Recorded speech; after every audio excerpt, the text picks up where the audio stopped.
What is up? It's Magic here. So today we're going to find out if we can build a wedding photography kit for under $5,000. It's pretty limiting, but also like back in the days, I remember when I started, I don't think I invested $5,000. I borrowed a Canon 5D Mark I.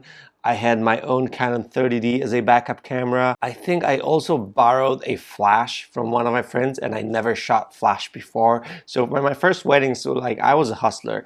I did it like, on the bare minimum. Now with current technology, the bare minimum is way above whatever I was using like 10 years ago, which makes it easier to build a kit. And Sony's system actually, because it's been out there so long, there's so many third-party lenses, there's so many, different lenses from different levels, like pricing levels. So I think we can manage to build a really great set for $5,000. Couple of rules for this one. I will try to use mainly stuff that I personally used shooting weddings, so I can show you an actual examples of my wedding work shot with the gear that I'm going to be choosing.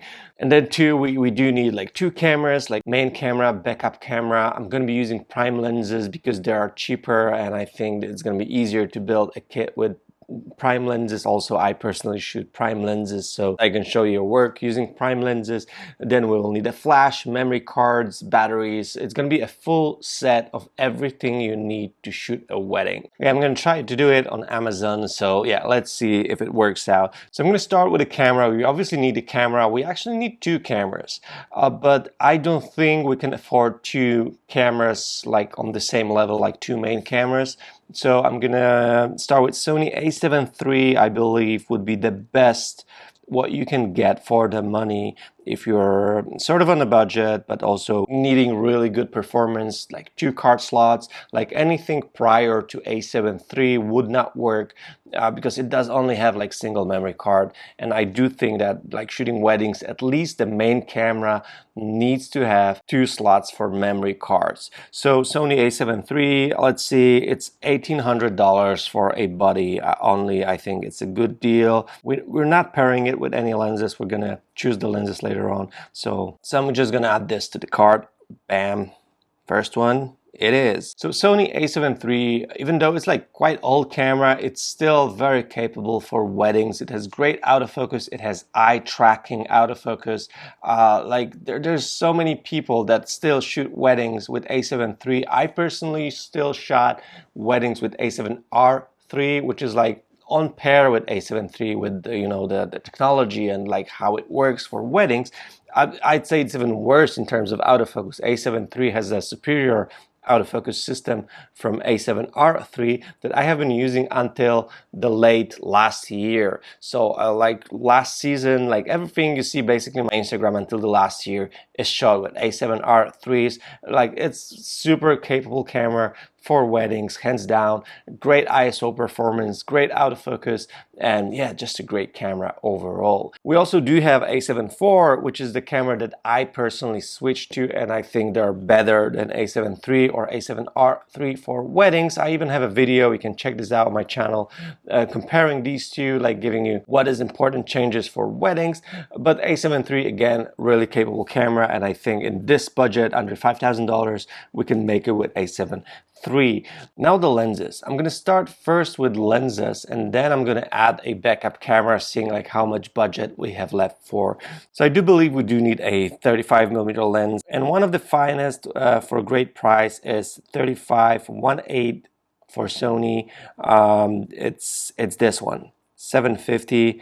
Not a bad price for what you get. Let's add this to the cart. I've shot with this lens until the G Master 35-1.4 was released. So all the photos that you see right now are shot with 35-1.8. Superb lens, I would say, especially for a budget construction like it is. Like great autofocus. It has an F to AF switch, and it does have a custom button, so you can customize it later on.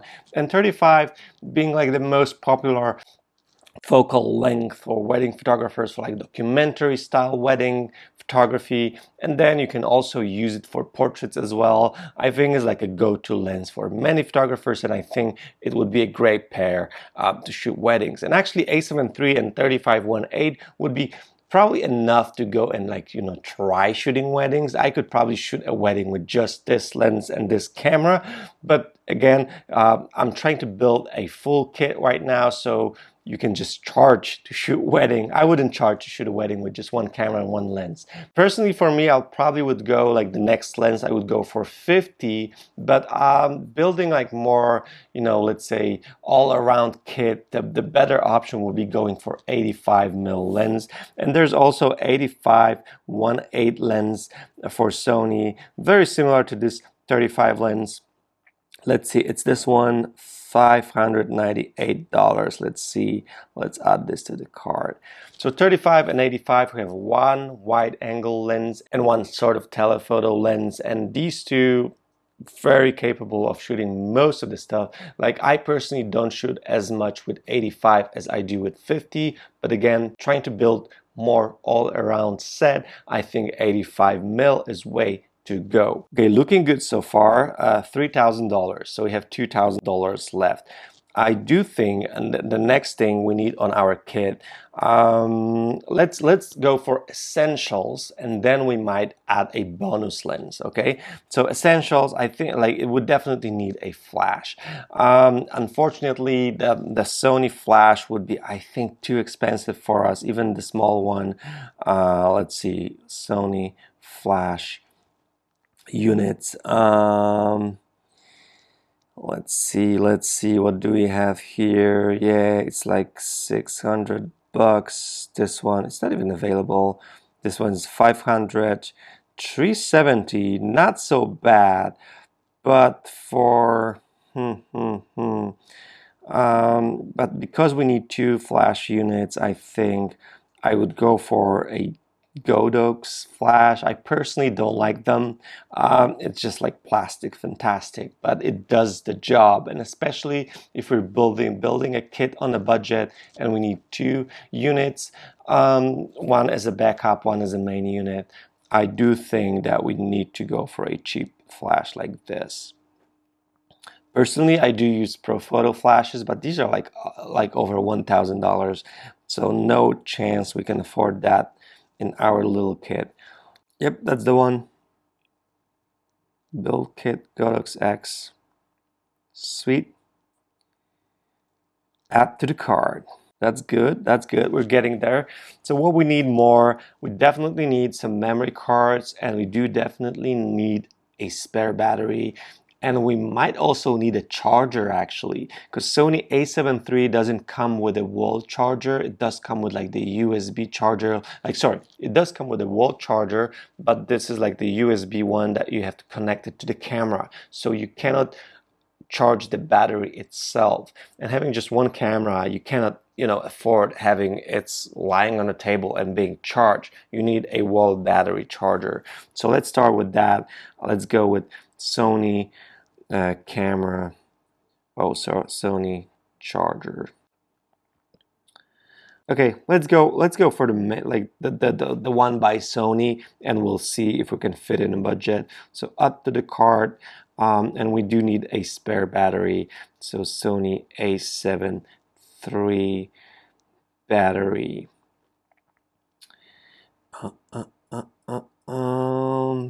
No, I would like, if you only have two batteries, I would go for the one made by Sony. Okay, we have $1,500 left for a second camera. Like, if you'd stretch the budget, you could get another Sony a7 III. You see, and we would be at what, 5.3K minus the memory cards that we need. That would be a great set, actually. So like, if you're stretching a budget, I would just add a Sony a7 III, another Sony a7 III to this. Maybe you can get a discount. It's in some store. Maybe you can get like a secondhand Sony a7 III, so you like have two identical cameras. That would be perfect set. So if we cannot afford another Sony a7 III camera, we need to go for a cheaper camera, and I would go for some modern APS-C camera. So either a6600. It's not that new, actually. It's not, no, doesn't make sense to buy it. It's almost as expensive as Sony a7 III. No way. Sony a7C is also a no because of the price. Maybe ZV-E10.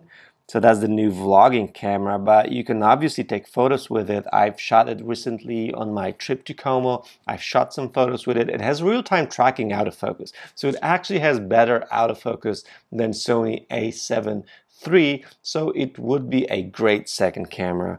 It's only 800 bucks. Okay, let's add this to the cart as our backup camera.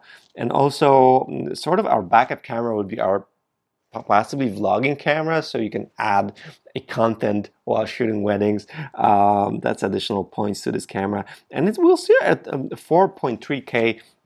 So having APS-C camera as our second camera, we have to remember, so either you keep it in a bag as a backup camera, and when a7 III dies, you just grab this one.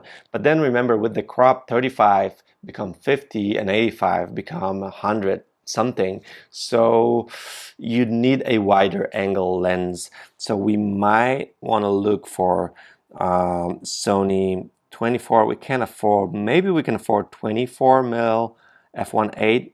It's 900, so it's going to be a little bit above. We could possibly go for, let's see what options do we have. We could go for Samyang actually. So I'll be honest with you, I don't trust Samyang lenses. They used to freeze your cameras, but I don't have much experience with it. So either you go for Samyang 24-1.8 and have $100 more for possibly a memory cards, or I'd go for 24 2.8. Let's see, let's go for Samyang one. This one is sponsored, so they're trying to sell them. Add to the cart. So we now have a one wider angle lens. So if you end up shooting like very tight spaces, you can use it with your a7 III, but also you can use it on your ZV-E10, and 24 then would become a 35. So you would have another 35 lens in case your Sony a7 III dies, or when shooting with your Sony a7 III, you can have 85 on it, and then on ZV-E10, you can have that 24-1.8, so you would be shooting 35 and 85 at all times, and that would be actually great. And then if you want, you can also mount a 35 on this camera, and then it would become a 50. So like with this two cameras and three lenses, you're basically getting a 24, 35, 50, 85, and 100 something.